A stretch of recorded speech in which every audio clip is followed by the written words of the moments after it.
Meg fogom mutatni, hogy hogyan lehet a Password Safe jelszó menedzser rendszerben egy felhasználó név jelszó páros tartalmazó bejegyzést elkészíteni. Először is ki kell választanom, hogy melyik jelszóadatbázist szeretném használni. Jelenleg ezek közül lehet választani, természetesen újat is létre lehet hozni. Most a felajánlottat választom. Meg kell adni a Safe kombinációt, ami egyébként a Password Safe rendszer master jelszava. Megadtam a jelszót. Ezt a jelölőnégyzetet most nem kell bekattintani, hiszen a jelszóadatbázisban módosítani akarok.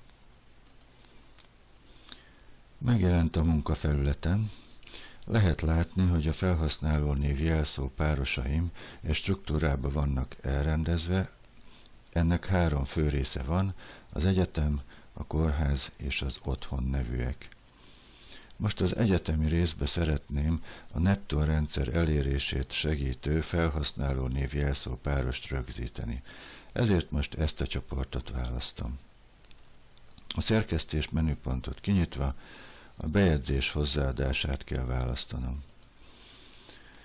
Itt különböző füleken ennek a párnak, felhasználó név jelszó párnak a különböző tulajdonságait fogom tudni beállítani.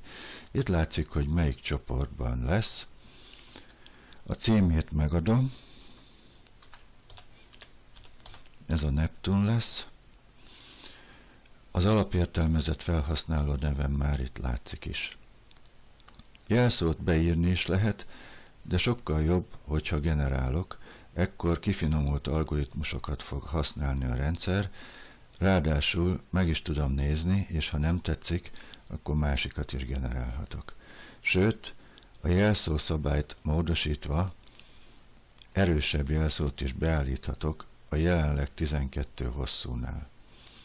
Hát ez legyen mondjuk az erős jelszó néven korábban elmentett konstrukció. Ez 14 hosszú, 5 kisbetűt, 5 nagybetűt, 2 számjegyet és 2 egyéb jelet tartalmaz. A többi részt azt másik fülekre kattintva tudom beállítani. A jelszó lejáratát például itt, ez 3 hónapos lejáratot jelent. Ennél fogok maradni.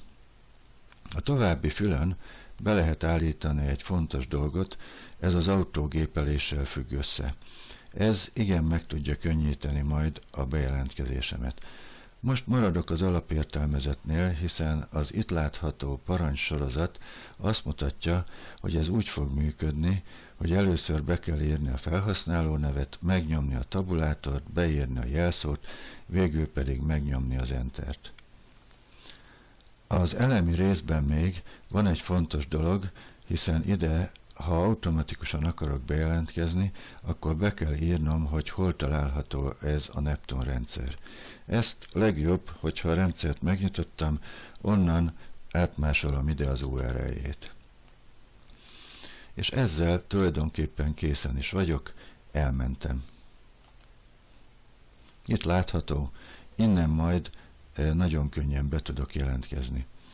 Hogyha valamiért szerkeszteni kell, akkor további módosításokat hajthatok végre a bejegyzése szerkesztése menüpont segítségével. Most nem akarok további szerkesztést végezni, ezért be is fejezem ezt a tevékenységet.